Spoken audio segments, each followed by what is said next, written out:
Dalawang itim na mga mata, iyon ang laging unang napapansin ni Ella. Mga matang kapag tumitig ay tila nangungusap, puno ng buhay at kuryosidad. Sa bawat kurap, sa bawat pagngiti na nagpapasingkit sa mga iyon, isang malamig na takot ang gumagapang sa dibdib ni Ella, isang takot na mabilis niyang winawaksi at pinapalitan ng init ng pagmamahal. Dahil ang mga matang iyon, ang mga matang kamukhang-kamukha ng lalaking pilit na niyang ibinabaon sa limot, ay pag-aari ng kanyang anak. Pag-aari ni Angelo. Mama, cake, sigaw ng munting boses, at naputol ang pag-iisip ni Ella. Ngumiti siya, isang ngiting buong buo at walang bahid ng anino ng nakaraan. Okay, baby. Sandali lang, hihiwain na ni Mama. Bumalik siya sa kasalukuyan, sa isang maliit na bakuran sa San Mateo, Rizal, na napapaligiran ng mga plastik na upuan at masasayang halakhak ng mga kapitbahay.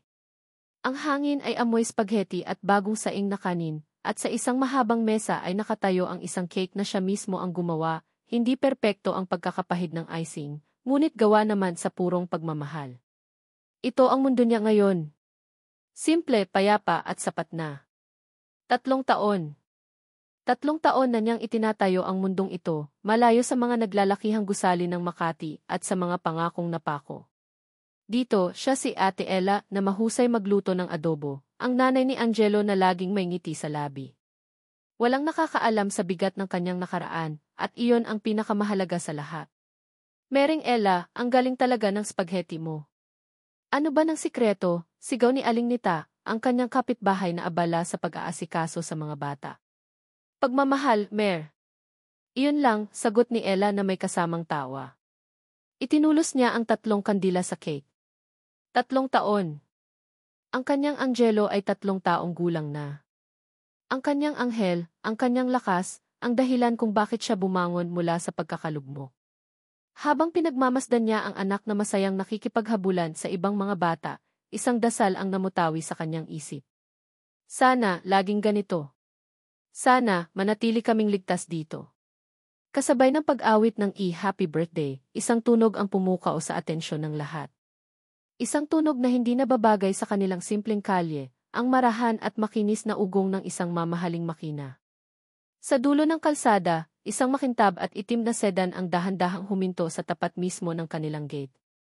Natigil ang kantahan. Napalingon ang mga bisita. Maging ang videoke na tumutugtog ng isang lumang kanta ay tila humina. Bumukas ang pinto ng sasakyan. Isang peres ng nangingintab na leather shoes ang unang lumabas, sinundan ng isang lalaking matangkad at nakasuot ng isang simpleng puting polo shirt at slacks. Hindi ito formal na formal, ngunit ang tindig nito, ang paraan ng paggalaw nito, ay sumisigaw ng yaman at kapangyarihan, isang imaheng matagal nang hindi nakikita ni Ella sa lugar na iyon. Naramdaman ni Ella na nanuyo ang kanyang lalamunan. Sino ito? Isang naligaw na bisita. Isang ahente na may ibebenta. Bago pa man siya makagalaw, si Angelo, sa kanyang likas na pagiging bibo at palakaibigan, ay tumakbo palapit sa gate. Hi, sir, bati ng bata, ginagaya ang naririnig niyang tawag sa mga napapanood na pelikula. Ang estranghero, na nooy tila nag-aalinlangan, ay napatingin sa bata.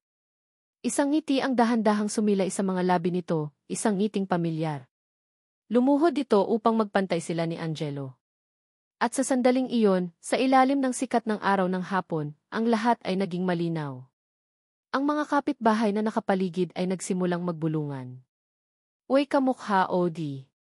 Nga, parang pinagbiyak na bunga. Hindi na kailangan ni Ella marinig ang mga iyon. Mula sa kanyang kinatatayuan, kahit malayo, kitang-kita niya.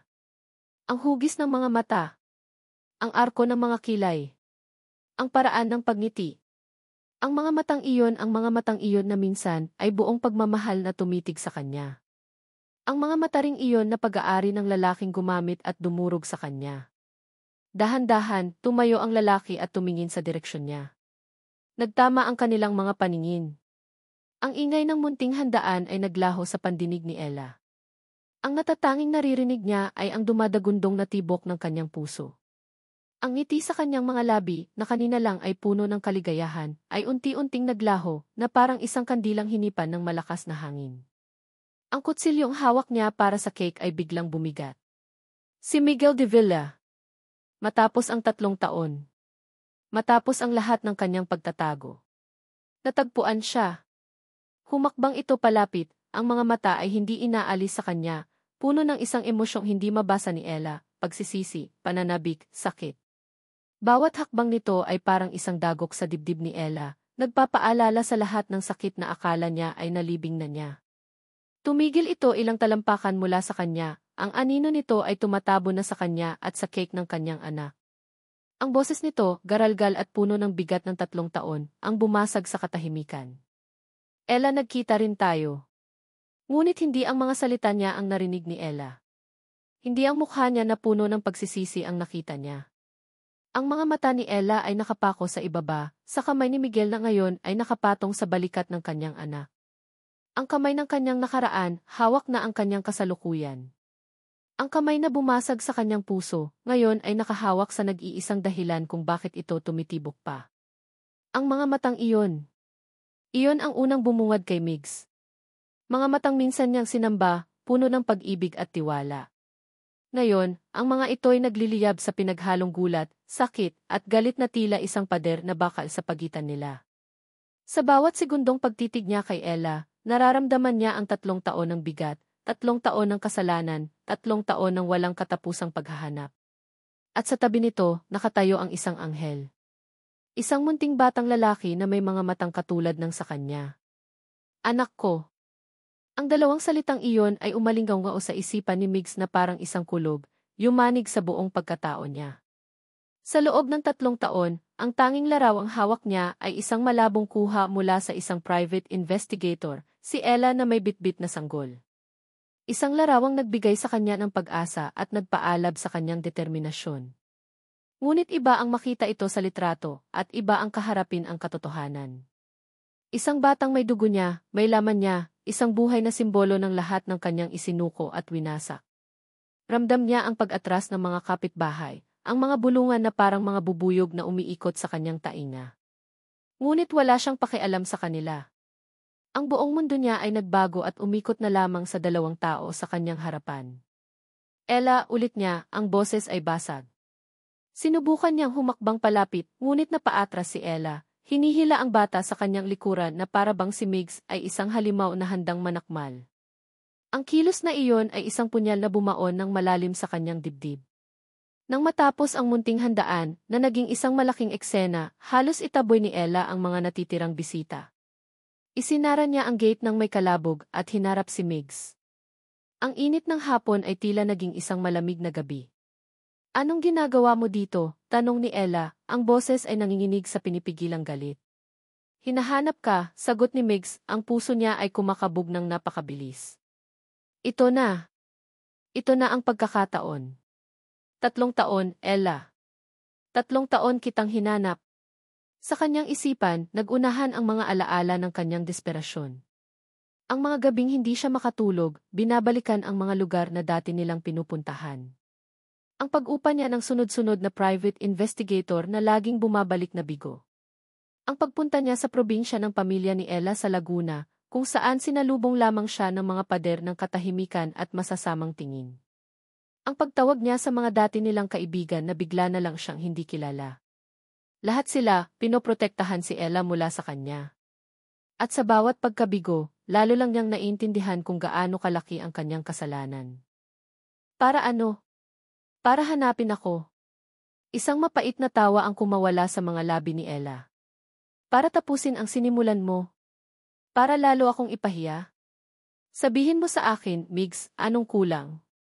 Hindi pa ba sapat yung iniwan mo ko sa araw ng kasal natin na parang basura? Hindi totoo yan, Ella. Hindi totoo ang lahat ng alam mo, pakiusap ni Migs, bawat salita ay puno ng pagsusumamo. Please, pakinggan mo ako. Bigyan mo ako ng 5 minuto para magpaliwanag. Pakinggan, sigaw ni Ella, at sa pagkakataong ito, hindi na niya napigilan ang mga luha. Pakinggan. 3 taon, Migs. 3 taon akong nag-isa. 3 taon kong tinaguyod ang anak ko, anak natin, habang ikaw, ano? Masaya ka na ba sa pinili mo? Masaya ka na ba sa kumpanya ninyo? Sa pera ninyo? Hinawakan niya ang braso nito, marahan, ngunit para itong napaso. Itinabig ni Ella ang kanyang kamay ng buong lakas. Huwag mo akong hahawakan. Huwag mo kaming hahawakan. Nakatago sa likod ng palda ng ina, sumilit si Angelo, ang mga mata ay puno ng pagkalito, ang mga mata ay nagtatanong kung bakit umiiyak ang kanyang ina at kung sino ang lalaking nagpaiyak dito. Sa isang iglap, bumalik ang lakas ni Ella. Ito ay hindi na tungkol sa kanya o sa wasak niyang puso. Tungkol na ito sa bata sa kanyang likuran. Kinuha niya ang kamay ni Angelo. Umalis ka na, sabi niya, ang boses ay hindi na nanginginig. Malamig ito. Pinal. Umalis ka na bago pa ako tumawag ng pulis. Itinulak niya si Migs palabas ng gate. Hindi ito nanlaban. Nakita niya ang pagkagapi sa mga mata nito, ngunit bago niya maisara ang tarangkahan, muli itong nagsalita, ang boses ay puno ng pangako. Hindi ako aalis, sabi nito. Hindi na ulit kita iiwan. Mananatili ako dito hanggang sa pakinggan mo ako. Isinara ni Ella ang gate ng may buong lakas. Ang kalabog ay umalinggaw sa tahimik na kalye, isang tunog ng pinal na pagtatapos. Ngunit habang nakatalikod siya, yakap ang kanyang anak na naguguluhan, alam niyang hindi iyon ang wakas. Ito ay simula pa lamang ng panibagong bagyo. At habang ang sasakyan ni Migs ay dahan-dahang umaalis, isa pang sasakyan na nakaparada sa di kalayuan, sa ilalim ng lilim ng isang puno ng mangga, ang nanatiling hindi gumagalaw. Sa loob, isang matandang lalaki ang nagbaba ng kanyang cellphone, matapos kumuha ng ilang litrato. Mabilis siyang nagtipa ng mensahe. Ma'am, kumpirmado. Nandito na rin po si Sir Migs. Ang mga sumunod na araw ay isang pagsubok sa katatagan ni Ella. Gaya ng ipinangako nito, hindi umalis si Migs. Araw-araw, paghahatid at pagsundo niya kay Angelo sa munting daycare center sa kanto, nandoon ito. Nakatayo sa malayo, sa tapat ng kalsada, nakasandal sa kanyang mamahaling kotse. Hindi ito lumalapit. Hindi ito nangungulit. Nagmamasid lang ito. Sa unang araw, binaliwala niya ito. Sa ikalawang araw, sinamaan niya ito ng tingin. Ngunit sa ikatlong araw, isang tanawin ang sumugat sa kanyang puso. Mama, look! Yung lalaki turo ni Angelo, ang boses ay puno ng excitement. Hawak ni Migs ang isang maliit na larawang race car, itim, katulad ng sasakyan nito. Itinaas niya ito, na parabang inaalok kay Angelo mula sa malayo. Napansin ni Ella ang kislap sa mga mata ng kanyang anak, isang kislap ng pananabik na hindi niya kayang ibigay. Ang galit sa kanyang dibdib ay biglang nakipagbuno sa isang pamilyar na kirot. Isang bahagi niya ang gustong tumakbo palapit kay Migs at sabihing tigilan na niya ang pagpapahirap sa kanila. Ngunit isang bahagi, isang maliit, taksil na bahagi, ang nakaramdam ng kilig. Ang makitang ang ama ng kanyang anak ay handang magmukhang tanga para lamang masilayan sila. Mabilis niyang hinila si Angelo. Halika na, anak. Uwi na tayo. Pero mama, yung car. May laruan ka sa bahay, matigas niyang sabi, pilit na hindi lumilingon sa lalaking naiwan sa kabilang kalsada, hawak pa rin ang laruan. Bukod sa presensya ni Migs, may iba pa siyang nararamdaman. Isang pakiramdam na hindi niya maipaliwanag.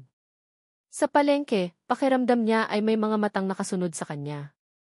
Habang naglalakad pa uwi, may isang kulay abong sasakyan siyang napapansing laging nakaparada sa kanto. Marahil ay guni-guni lang, dala ng stress na dulot ng pagbabalik ni Migs.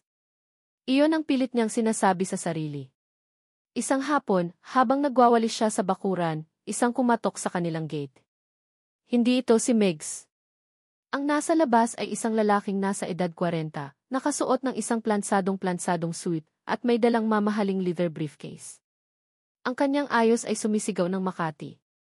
Enwes Gabriela Reyes, tanong nito, ang boses ay formal at walang emosyon. Ako po, maingat niyang sagot, habang ang kanyang mga kamay ay humigpit sa hawak na walis tingting. Ngumiti ang lalaki, isang ngiting hindi umabot sa kanyang mga mata. Ako po si Attorney Francisco Vargas. Kinakatawan ko ang De Villa Corporation. De Villa. Ang pangalan pa lang ay tila isang malaking bato na bumara sa lalamunan ni Ella. Naramdaman niya ang unti-unting panlalamig ng kanyang mga kamay sa kabila ng init ng hapon. Ito na. Ito na ang kinatatakutan niya. Ang mga anino ng pamilyang iyon ay natagpuan na siya. Maaari po ba tayong mag-usap sandali? It will only take a moment of your time, sabi ng abogado. Walang nagawa si Ella kundi pagbuksan ito ng gate. Hindi niya ito pinapasok sa loob ng bahay. Sa mga plastik na upuan sa bakuran, kung saan ilang araw lang ang nakalipas ay puno ng tawanan ng mga bata, sila umupo. Isang aura ng yelo ang tila pumalibot sa abogado, pinapalamig ang buong paligid. Binuksan nito ang kanyang briefcase at naglabas ng isang makapal na folder. Edneth Reyes, diretsahan na po tayo. Alam ng pamilya de Villa ang tungkol sa inyong anak si Angelo. Bawat paghinga ni Ella ay naging mabigat. Ano nang kailangan ninyo sa anak ko? Ang pamilya ay lubos na nababahala para sa kanyang kinabukasan, patuloy ni Attorney Vargas, na parang nagsasaulo ng isang script. Naiintindihan namin ang inyong sitwasyon. Bilang pagpapakita ng kanilang mabuting hangarin, nag-aalok ang De Villa Corporation na mag-set up ng isang educational at trust fund para sa bata. Inilapag nito sa mesa ang isang dokumento. Sa ibabaw, nakasulat sa malalaking letra, 10 million pesos. Napasinghap si Ella. 10 milyon. Isang halagang hindi niya kayang kitain kahit sa 10 buhay. Isang halagang kayang bumili ng isang ligtas na kinabukasan para kay Angelo, malayo sa anumang hirap. Ngunit sa ilalim ng mga numerong iyon, nakita niya ang tunay na kahulugan nito, isang presyo. Isang bayad. Umiling siya, dahan-dahan sa una, pagkatapos ay may buong diin. Hindi. Hindi namin kailangan ang pera ninyo. Edith Reyes, sabi ng abogado, ang pasensya ay bahagyang numipis. This is for the boy's future. Huwag ninyong hayaang maapektuhan ng personal na galit ninyo ang kapakanan niya. Walang kinalaman ang galit dito, tumaas na ang boses ni Ella. Kaya kong buhayin ang anak ko. Hindi siya for sale. Tumayo si Attorney Vargas, inaayos ang kanyang mamahaling coat. Ang ngiti sa kanyang labi ay nawala na, napalitan ng isang manipis at malamig na linya. Pag-isipan ninyong mabuti, Gna Reyes. Iniabot nito ang isang business card. Ang pamilya de Villa ay laging nakukuha ang gusto nila, huminto ito saglit, ang mga mata ay puno ng kahulugan, lalo na kung para sa kapakanan ng isang tagapagmana. Tagapagmana. Here. Ang salitang iyon ay tumatak sa isipan ni Ella na parang isang mainit na bakal. Ang lahat ng takot niya ay nagkatotoo. Hindi lang nila alam. May plano sila. Nang makaalis ang abogado, nanginginig na napaupo si Ella. Ang business card sa mesa ay tila isang bomba na naghihintay na sumabog. Ang mga pader na itinayo niya sa loob ng 3 taon ay guguho na. Wala siyang laban sa kanila. Wala siyang pera. Wala siyang kapangyarihan. Sino ang matatakbuhan niya? Sa gitna ng kanyang pagpapanik, isang pangalan ang pumasok sa kanyang isip. Ang taong ayaw na niyang makita, ngunit ang tanging taong maaaring makaintindi sa panganib na ito. Nanginginig ang mga kamay, kinuha niya ang kanyang cellphone at hinanap ang numero nito. Ang numerong minemorya niya noon at ang numerong hindi niya magawang burahin. Huminga siya ng malalim at pinindot ang call button. 2 ring lang, sumagot ito. Ella. Ang boses ni Migs sa kabilang linya ay maihalong pag-asa at gulat. Migs, nagsimula si Ella, ang lalamunan ay tuyong-tuyo. Ang pamilya mo, anong ginagawa nila dito? Bago pa man makasagot si Migs, isang boses ng babae ang narinig ni Ella mula sa background. Isang boses na pamilyar, malamig, matigas, at puno ng otoridad na hindi maikakaila. Miguel, sino yan? Are you talking to that woman again? Natigilan si Ella. Ang dugo sa kanyang katawan ay tila nagyelo. Iyon ang boses na minsan lang niyang narinig sa isang pagpapakilala na puno ng formalidad bago ang lahat ng gulo. Ang boses ng ina ni Migs. Ang boses ni Doña Victoria de Villa. Ang boses na iyon. Para itong isang kidlat na gumuhit sa madilim na kalangitan ng kanyang alaala, at kasabay nito ang pagbagsak ng isang malamig at mabigat na ulan ng katotohanan. Binabaan ni Ella ang telepono. Hindi niya hinintay ang sagot ni Migs. Hindi na niya kailangan. Ang katahimikan sa kabilang linya matapos ang tanong ng ina nito ay sapat ng sagot. Are you talking to that woman again? Yang babaeng yan. That woman. Ganoon lang siya. Isang babae. Isang abala. Isang pagkakamali na kailangang itama. Halos agad-agad, tumunog muli ang kanyang cellphone. Sunod-sunod na text mula kay Migs. Ella, please, it's not what you think. Let me explain. Magkita tayo. Please. Kahit saan. Kahit kailan. Isang bahagi ng isip ni Ella ay sumisigaw na huwag. Na isa itong bitag. Na ang pamilya de Villa ay isang pugad ng mga ahas, at si Migs, sa kabila ng maamo nitong mukha, ay isa rin sa kanila. Ngunit may isa pang bahagi, isang bahaging pagod na, isang bahaging sugatan na gustong makita ang katapusan. Gusto niyang marinig ang mga kasinungalingan mula mismo sa bibig ni Migs. Gusto niyang makita sa mga mata nito ang pagkukunwari. Nag-reply siya ng isang salita, saan? Nagkasundo sila sa isang coffee shop, sa isang mall sa Marikina, isang lugar na neutral, malayo sa kanilang mga mundo. Habang nagbibihis, habang inihahabilin si Angelo sa kanyang pinagkakatiwalaang kapitbahay na si Aling Nita, ang puso ni Ella ay isang buhol ng nerbiyos at galit. Naghahanda siya para sa isang gyera. Pagdating niya sa coffee shop, umupo siya sa isang sulok kung saan kitang-kita niya ang lahat ng papasok. Bawat tunog ng kampana sa pinto ay nagpapakaba sa kanya. Inaasahan niyang makikita ang pamilyar na tindig ni Migs, ang mga matang puno ng pagsusumamo. Inihanda na niya ang kanyang sarili para sa mga paliwanag, sa mga pakiusap, sa mga kasinungalingan. Ngunit hindi si Migs ang dumating. Isang anino ang tumabon sa kanyang mesa. Isang malamig na hanging dala ng mamahaling pabango ang pumalibot sa kanya. Dahan-dahan niyang itinaas ang kanyang paningin at sinalubong ang isang pares ng mga matang kalmado, matalas, at kasing lamig ng yelo. Si Doña Victoria de Villa. Nakasuot ito ng isang eleganteng cream-colored dress, ang buhok ay perpektong nakaayos, at ang mga alahas ay simple ngunit sumisigaw ng karangyaan. Umupo ito sa silyang nasa harapan niya na parabang pag-aari nito ang buong lugar. Ang lahat ng ingay sa paligid, ang pag-uusap ng mga tao, ang tunog ng coffee machine, ay tila naglaho. Hindi mo na kailangang hintayin ang anak ko, simula ni Doña Victoria, ang boses ay makinis ngunit may talim. Ako na ang nandito. Ako si Victoria de Villa. Hindi nakapagsalita si Ella. Ang lahat ng tapang na inipon niya ay biglang naglaho, napalitan ng isang uri ng takot na hindi niya panaramdaman kailanman.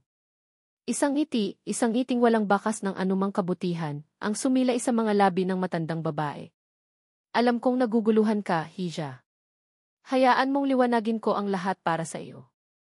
Huminga ito ng malalim, na parang isang reynang magbibigay ng isang dekreto. Matagal na kitang natagpuan, Ella. Bago pa ang anak ko. Ang mga salitang iyon ay isang bombang sumabog sa loob ng isipan ni Ella. Ang lahat ng kanyang hinala, lahat ng kanyang pinaniniwalaan, ay gumuho sa isang iglap.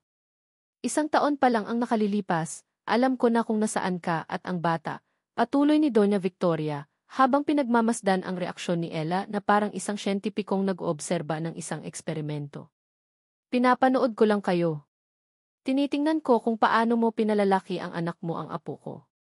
At masasabi kong katanggap-tanggap naman ang ginawa mo. Bakit? Iyon lang ang salitang nagawa ni Ella na mamutawi sa kanyang mga labi.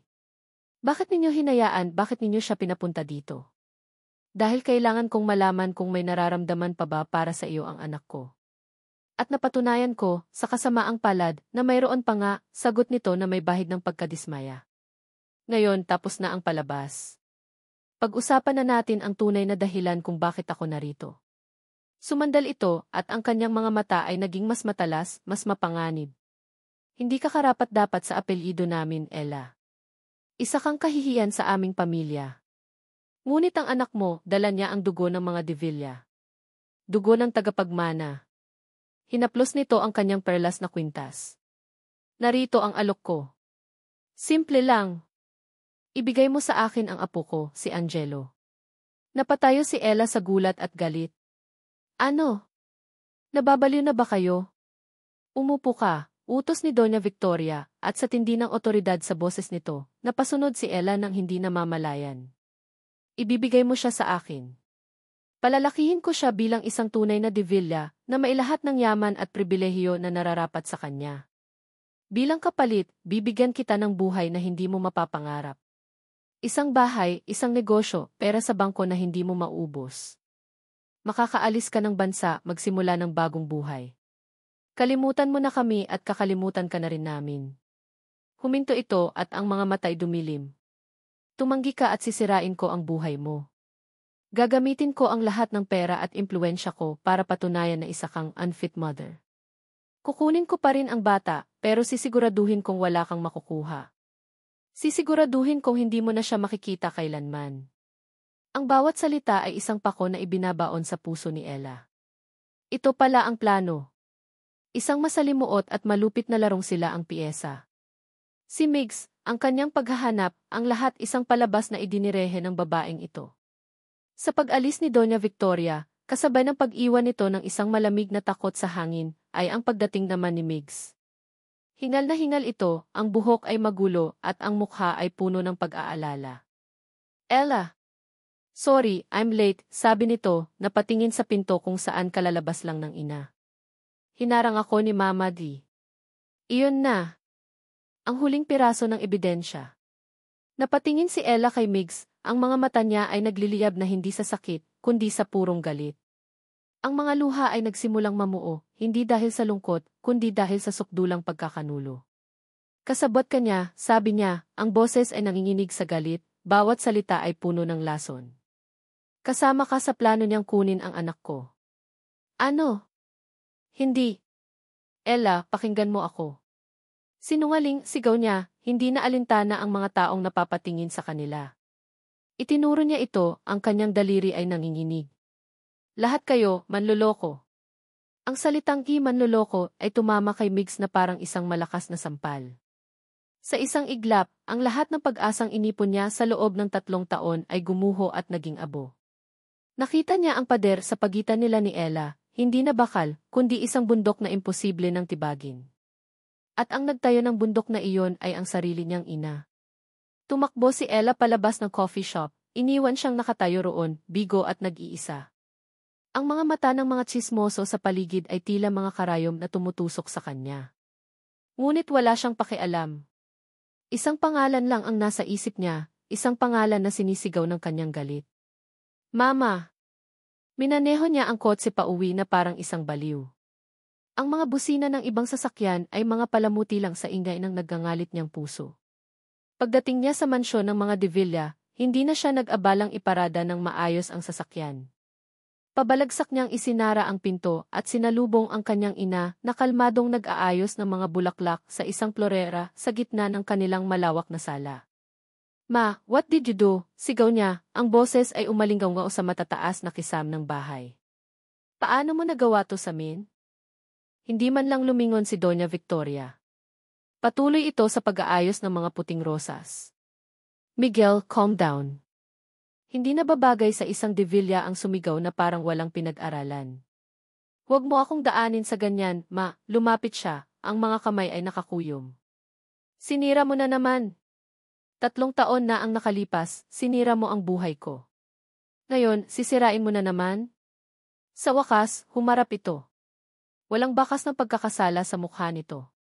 Sa halip, mayroon itong tingin ng isang taong nabigo. Sinira. Miguel, inililigtas kita. Noon at ngayon. Kung hindi dahil sa akin, nasaan ka na ngayon? Ang mga salitang iyon ang nagbukas sa isang sugat na pilit ng tinatakpan ni Migs. Isang alaala ang bumalik, isang alaalang madilim at puno ng kahihiyan. 3 taon na ang nakalipas. Nasa loob sila ng opisina ni Doña Victoria. Si Migs, 25 taong gulang pa lang noon, pawisan at namumutla. Sa ibabaw ng mesa ng kanyang ina ay nakalatag ang mga dokumentong nagpapatunay ng isang malaking pagkakamali, isang business deal na pinasok niya na nagresulta sa pagkalugi ng milyon-milyon. Isang pagkakamaling kayang magpabagsak sa kumpanya at sa pangalan ng kanilang pamilya. Isang pagkakamaling may kaakibat na kasong kriminal. Anong gagawin natin, ma? Tanong niya, ang boses ay halos magmakaawa. Kalmadong kinuha ni Doña Victoria ang isang folder. May paraan, sabi nito, ang mga matay malamig. Ang mga Alcantara. Gusto nilang makuha ang kontrata sa North Project. At ang tanging paraan para makuha nila iyon ay kung magmi-merge tayo. At ang tanging paraan para pumayag sila sa merger ay kung may ugnayan ang mga pamilya natin. Hindi na intindihan ni Migs. Ugnayan? Kasal, sabi ng kanyang ina. Pakakasalan mo ang anak nila, si Clarice Alcantara. Pero si Ella di. Si Ella, isang mapaklang tawa ang kumawala sa kanyang ina. Isang sekretarya. Ano nang maibibigay niya sa pamilyang ito? Miguel, ito ang sitwasyon, pakasalan mo si Clarice, maliligtas ang kumpanya, at ililibing ko ang isyong ito. O panindigan mo yang babaeng yan, at hahayaan kitang makulong at panoorin ang pagbagsak ng lahat ng pinaghirapan ng ama mo.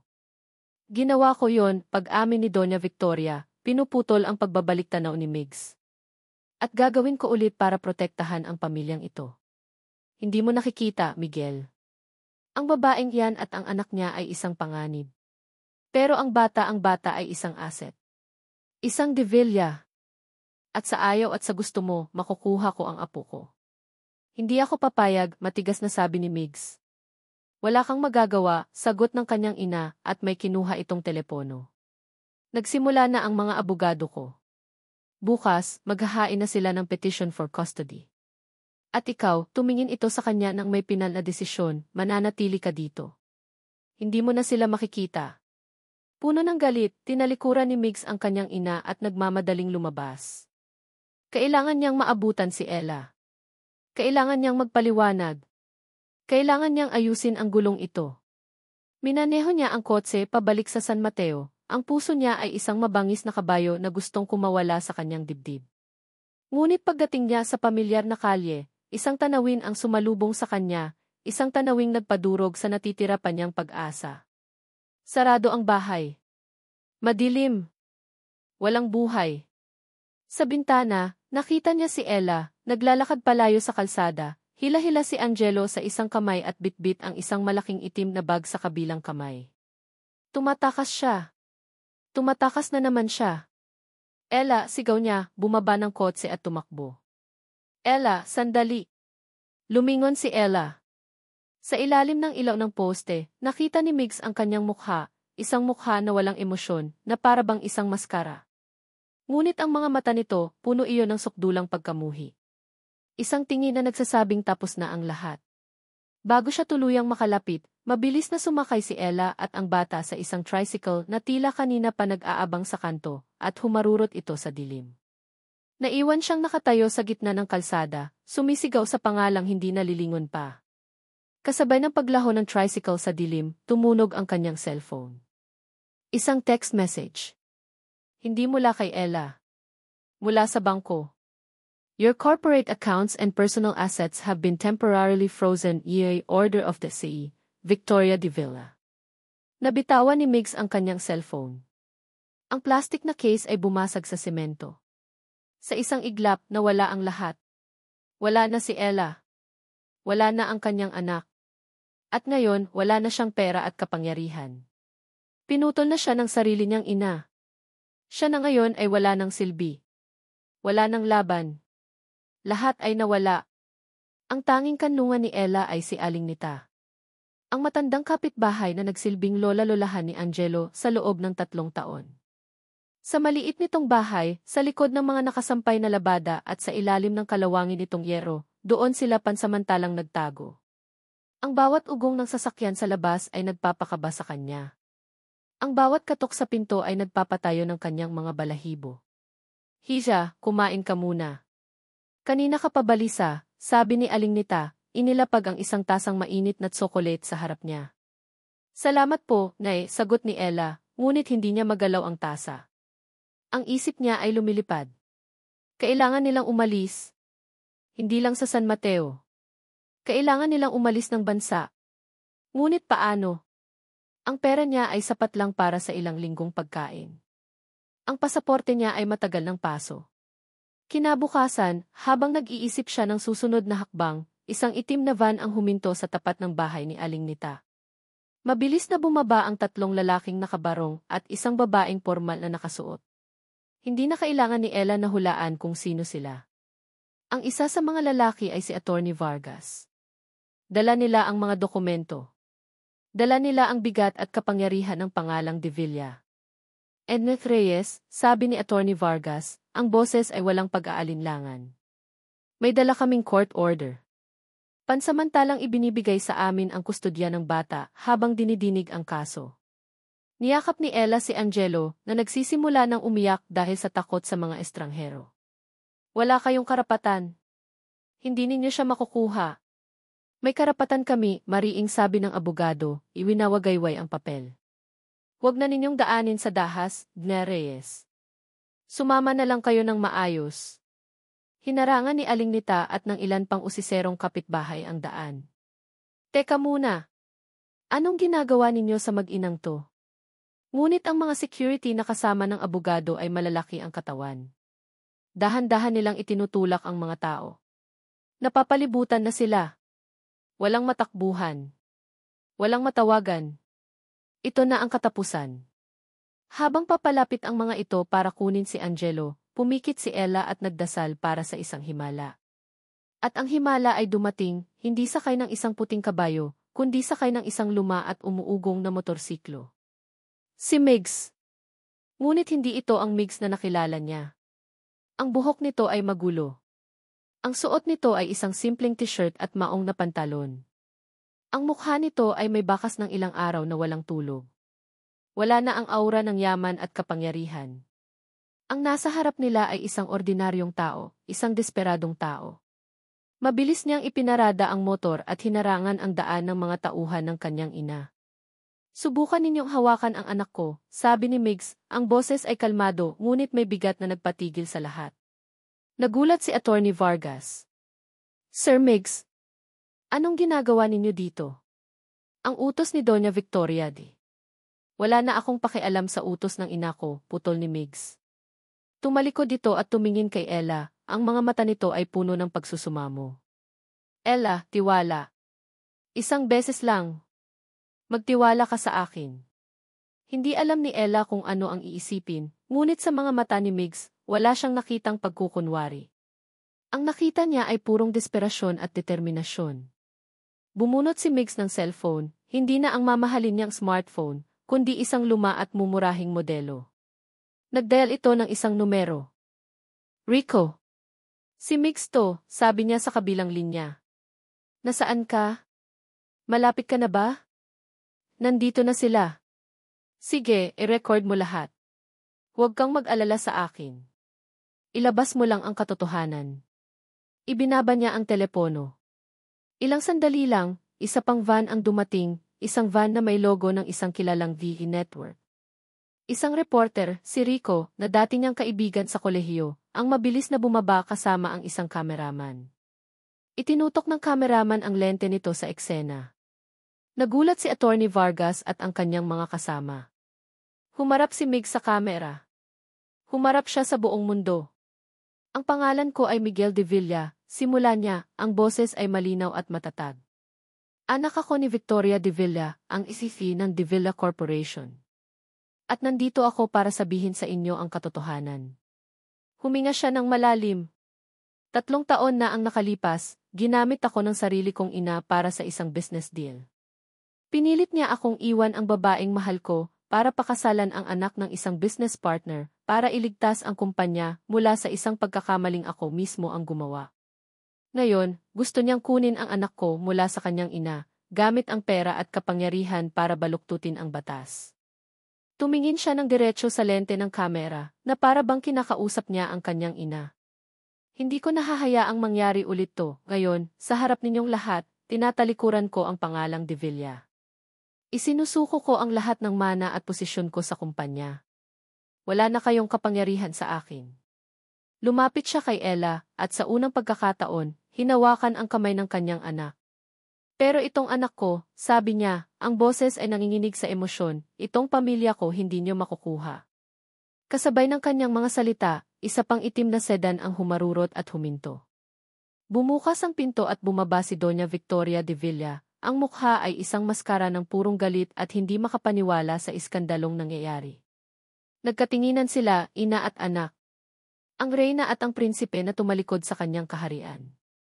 Sa likod ni Migs, nakatayo si Ella, hawak ang kamay ni Angelo. Ang galit sa kanyang puso ay unti-unting napapalitan ng pagkamangha. Ang lalaking sumira sa kanya ay siya ring lalaking isinakripisyo ang lahat para iligtas sila. Hindi makapaniwala, ngunit totoo. Ang himalang hinihintay niya ay nasa kanyang harapan. Ang iskandalo ay sumabog na parang isang bulkan. Sa loob ng 24 na oras, ang video ng T-Prinsipe ng Devilla na tumatalikod sa kanyang kaharian ay naging viral. Ang balita ay nasa lahat ng TV networks, social media at diaryo. Gumuho ang reputasyon ni Doña Victoria at bumagsak ang stocks ng Devilla Corporation. Sa isang iglap, ang makapangyarihang reyna ay natalo, hindi ng isang karibal sa negosyo, kundi ng sakripisyo ng sarili niyang anak. Nakatira ngayon si Migs sa isang maliit at halos walang lamang apartment sa Quezon City, isang mundong napakalayo sa mansyon kung saan siya lumaki. Habang pinapanood niya sa luma niyang gifi ang balita tungkol sa pag-anunsyo ng Board of Directors na si Doña Victoria ay indefinitely taking a leave of absence, wala siyang naramdamang saya o tagumpay. Ang naramdaman niya ay isang malungkot na kapayapaan. Malaya na siya. Ngunit ang kalayaan ay may kasamang bigat ng kawalan. Wala na siyang pera. Wala na siyang kapangyarihan. Wala na siyang pamilya. At wala pa rin siyang karapatan kay Ella at Angelo. Alam niyang hindi sapat ang ginawa niyang sakripisyo para burahin ang sakit na idinulot niya. Ang pagpapatawad ay hindi isang bagay na hinihingi, ito ay isang bagay na pinaghihirapan. Makalipas ang isang linggo, matapos niyang masigurado na tumigil na ang pangangaso ng mga Devilla, naglakas loob siyang bumalik sa San Mateo. Hindi na siya nag-abang sa kabilang kalsada. Naglakad siya papunta sa gate ni Ella at kumatok. Ang puso niya ay mas malakas pa ang kaba kaysa noong una siyang pumunta roon. Si Ella mismo ang nagbukas ng pinto. Ang mga mata nito ay hindi na nagliliyab sa galit. Wala na rin ang takot. Ang naroon ay isang kalmadong pag-iingat, isang paghihintay. Hindi nagsalita si Migs. Sa halip, iniabot niya ang isang paper bag sa loob. May isang laro ang race car, ang kotseng dati niyang inaalok sa kanyang anak mula sa malayo. Para kay Angelo, mahina niyang sabi. Pinapasok siya ni Ella. Umupo sila sa parehong mga plastik na upuan sa bakuran, kung saan nagsimula ang lahat ng bagong gulo. Ang katahimikan sa pagitan nila ay hindi na puno ng tensyon, kundi puno ng mga salitang hindi masabi. Ella, nagsimula si Migs, tinitingnan ang kanyang mga kamay na nakapatong sa kanyang mga tuhod. Hindi ako nandito para humingi ng tawad na magbabalik sa nakaraan. Alam kong huli na para doon. Alam kong nasaktan kita sa paraang hindi kayang hilumin ng kahit anong sorry. Tumingin siya sa mga mata nito, ang kanyang sariling mga mata ay puno ng sinseridad at kalungkutan. Nandito ako para itanong kung pwede ba akong maging ama kay Angelo. Hindi bilang isang Devilla. Bilang si Migs lang. Hahayaan mo ba akong maging bahagi ng buhay niya? Kahit sa malayo lang. Kahit dalawin ko lang siya. Kahit anong gusto mo, Ella. Susundin ko. Pinagmasdan ni Ella ang lalaki sa kanyang harapan. Ang aroganting prinsipe ay wala na. Ang duwag na sunod-sunuran ay wala na. Ang nasa harap niya ay isang lalaking nawala ng lahat, ngunit sa proseso ay natagpuan ang kanyang sarili. Nakita niya ang pagsisisi, hindi lang sa mga salita, kundi sa kabuuan ng kanyang pagkatao. Ang galit sa puso ni Ella, na matagal niyang inalagaan, ay unti-unting natunaw, napalitan ng isang emosyong matagal na niyang kinalimutan, pag-unawa. Naunawaan niyang pareho silang naging biktima ng mga pangyayari, ng mga maling desisyon, ng isang pamilyang mas mahalaga ang pangalan kaysa sa kaligayahan. Ngumiti siya ng bahagya, isang totoong ngiti. Ang isang ama ay hindi humihingi ng permiso, Migs. Napatingin ito sa kanya, naguguluhan. Ipinapakita niya, dagdag ni Ella. Araw-araw. Sa mga salitang iyon, isang maliit na sinag ng pag-asa ang pumasok sa puso ni Migs. Hindi iyon isang TE na nagbabalik sa kanilang relasyon. Ngunit hindi rin iyon isang hindi. Iyon ay isang bukas na pinto. Isang simula. Ang huling eksena ay hindi na sa magulong kalye ng San Mateo. Nasa isang malawak at luntiang parke sila. Linggo ng hapon. Si Migs, kasama si Angelo, ay tumatakbo sa damuhan, pinipilit paliparin ang isang saranggola. Ang hangin ay hindi sapat at paulit-ulit itong bumabagsak. Ngunit sa bawat pagbagsak, sabay silang tumatawa at sinusubukan ulit. Mula sa isang bench sa ilalim ng isang puno, pinapanood sila ni Ella. May isang maliit na ngiti sa kanyang mga labi. Ang mga sugat ay naroon pa rin, malalim at minsay kumikirot. Hindi pa sila ayos. Hindi pa sila buo. Malayo pa ang lalakbay nila. Ngunit habang pinagmamasdan niya ang dalawang pinakamahalagang lalaki sa kanyang buhay na nagtatawanan sa ilalim ng sikat ng araw, alam niyang nasa tamang landas sila. Dahan-dahan siyang tumayo.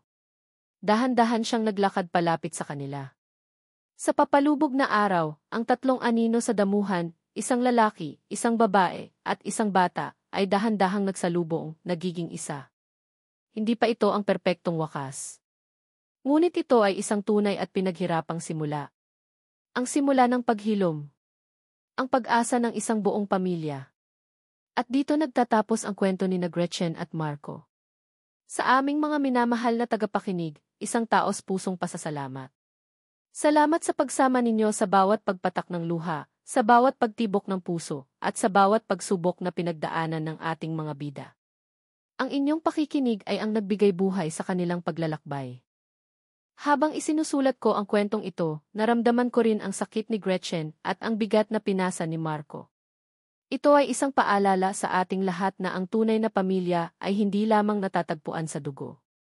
Ito ay nabubuo sa pagmamahal na inilalaan natin, sa pagpapatawad na kaya nating ibigay, at sa pag-asa na hindi tayo binitawan kahit sa pinakamadilim na sandali.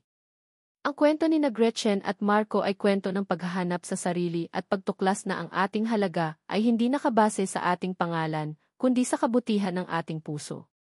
Ngayon, nais ko namang marinig ang inyong saloobin. Aling bahagi ng kwento ang pinakatumatak sa inyong puso? Ano ang aral na inyong napulot? Ibahagi ninyo sa amin sa comment section sa ibaba. Hihintayin namin ang inyong mga kwento. Muli, maraming salamat sa inyong walang sawang pagsuporta. Hanggang sa ating susunod na kwento.